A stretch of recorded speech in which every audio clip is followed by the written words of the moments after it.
Alright, guys, so just a continuation of the last episode. Turns out pretty much that Misty was on to something. She decided she finally got the information from Mika Prada, same girl that shamefully slept with Davos because Davos never really had sex before. He just kind of just forsake his, pretty much put his lust before his honor, which really he gave himself a hard time over that. But anyway, it was the fact that Misty was able to find the Tonica, which is pretty much a long scroll, and pretty much in the and now with that scroll being found, they can now transfer the spirit of Shalung back into Danny, and everything's back to normal. Now, physically, Danny's capable now. Right now, I'm watching episode 8, The Citadel on the Edge of Vengeance.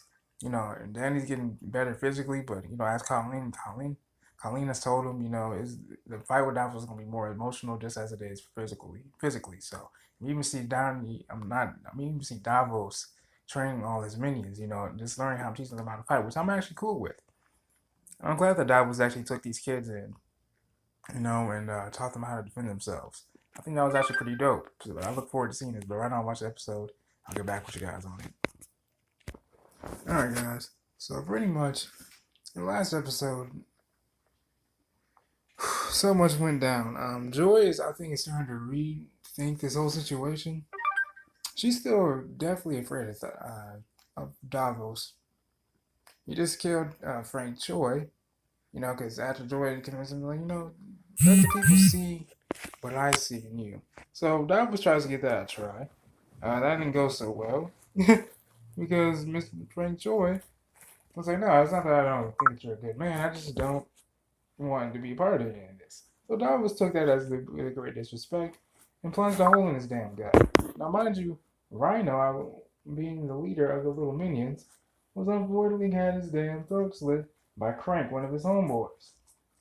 BB was put in the dark room for a little bit because he was on the. That was realized that the Iron Fist was on his way. Danny Rand was on the way to come go confront him. It was then that Joy was like, you know what? We should find this copper bowl. We can take the power away from him. So she uses BB to go find that. BB finds it. And his mission is to take it to Colleen and Danny Rand. But not before having Ward take up that property in New Jersey, that building, in case Joy doesn't make it. So that all that's happening, all that's going down, as well as Walker trying to get help, trying to figure out, okay, why, who got her out of that captivity? Because we got a flashback of that, when she was when she was in Sokovia and things of that nature. So she's trying to figure that out. One thing I'm trying to figure out is when the hell.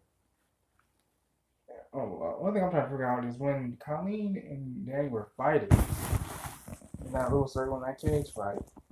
We learned that Danny wants to give the fist. He believes that Colleen should harness the fist instead of Danny. But we all have to figure out from Joe Cage that maybe he got the fist back somehow. We realized that he had to be with the fist because he even said, "Look, I'm not fighting for Matt Murdock's cause. It's the promise I made to him. I'm not fighting for you. I'm fighting for the power of the Iron Fist because the heart of the dragon calls for you." So we'll see what happens in this episode 9, War Without End. All right, so a lot happened. Right now, episode 10 is a duel of iron. Colleen actually, in the previous episode, Colleen actually got the Iron Fist. Her fist glows white, which I think is actually pretty damn dope. Unfortunately, BB met the dust. Unfortunately, BB bit the dust due to Crank stabbing him multiple times. I think he should have saw that coming, though, honestly. Uh, Davos is a bad motherfucker. He actually pushed Joy off the damn banister of the high level floor of his little dojo. And she fucked her shit up pretty bad. Mr. Chin met his doom with a shot to the artery by none other than Ward Meacham. And then also by Walker with her M4A1. And I think also Walker, for some odd reason, kidnapped Misty Knight. I don't understand why. It's kind of weird. Other thing is, though, the Crane Sisters came through when they needed. It was pretty damn dope. And Davos, now there's a duel between Davos and Danny. So we'll see how that goes. We'll see how this is gonna go. This is episode 10, a duel of iron, coming up right now. Alright, so in this episode, for the most part, a duel of iron. We see Davos pretty much at his weakest point. With Colleen getting the Iron Fist, looking pretty cool. They square off against each other, but before that, Walker has her chance with Davos, getting him for a one, taking shots at him. But Davos ends up going down. Misty ends up getting down the black room and knocking some sense into Walker before turning her back in the barrier and getting her some help that she needs. Now, mind you, Misty's arm is done for, so she can't really do much, and she might not become the captain that we all want. And they even dropped a little reference to Nightwing, actually, since Colleen has the Iron Fist now. And, well, Misty's last name is Night, so Nightwing, get it? So, anyway, Danny and Colleen are still trying to figure out their relationship out and where that will go from there. I think they'll be just fine, honestly. They'll reach an equilibrium pretty soon. We'll see what goes from there. Ward told Joy about having a kid, but he fucked it up, and she told him, "Listen, perpetuating is not the best color of you." And I'm sure they're mending things in that department as well. So I look forward to seeing what else happens. And Davos, told Danny, look, before he left, he's like, look, I told a whole bunch of people some shit, so don't think this shit hasn't ended. Because at the end of the day, Danny, at least the action was bad. He got stuck to it. You just still don't know who you are and what you're going to be. So, we'll see what happens. Okay, so Colleen Wing just initiated an equilibrium with Mrs. Yang.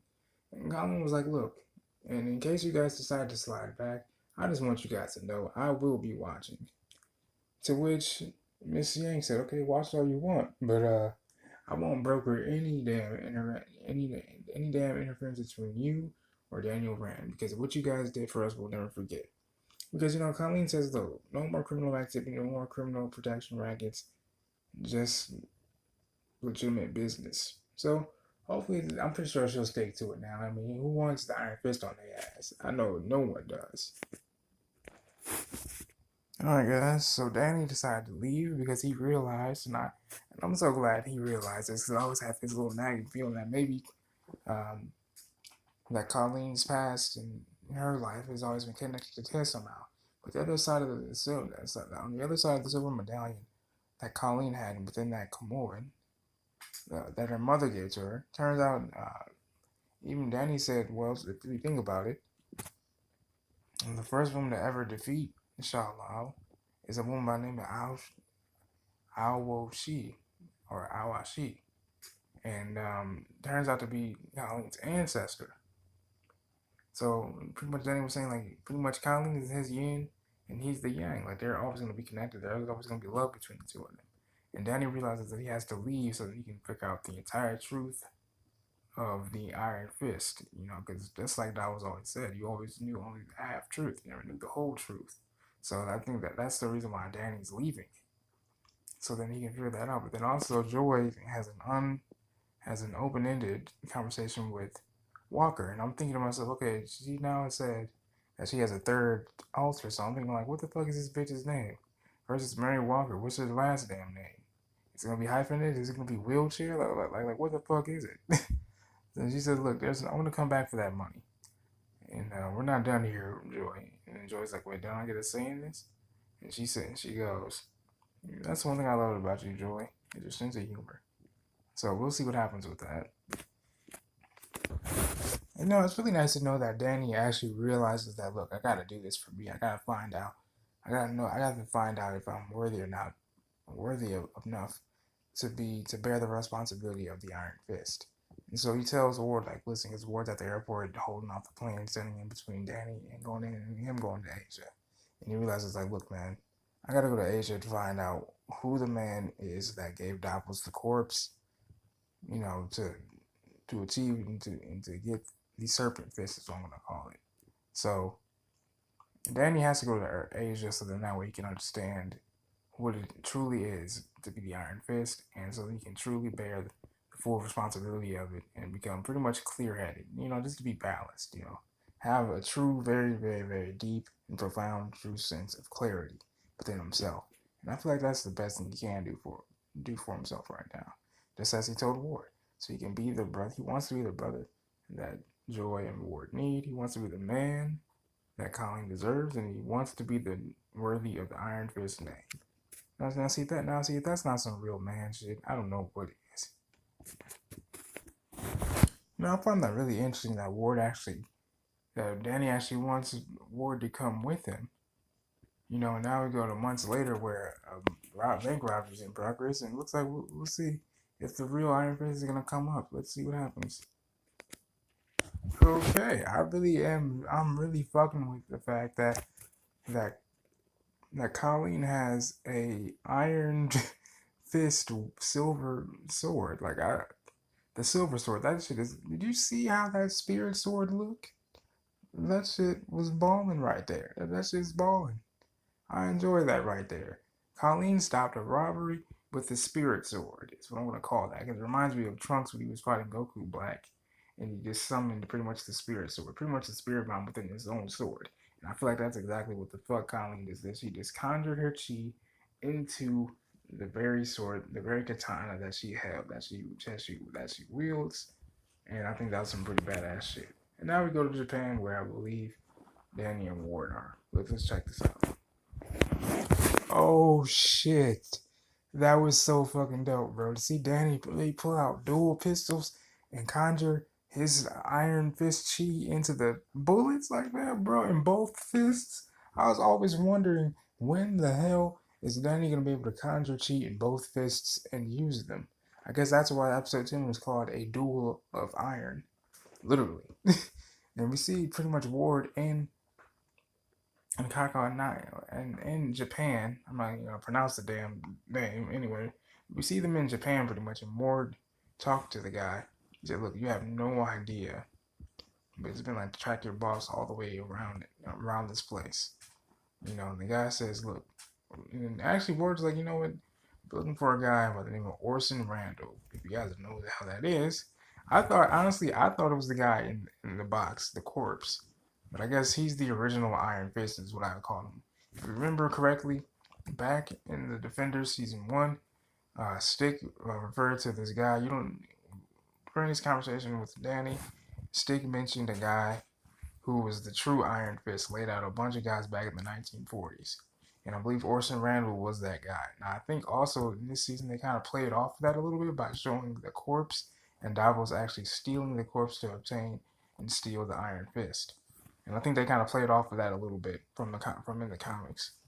But this was definitely dope, man. I really enjoyed this, man. This has been your boy Show Speaks.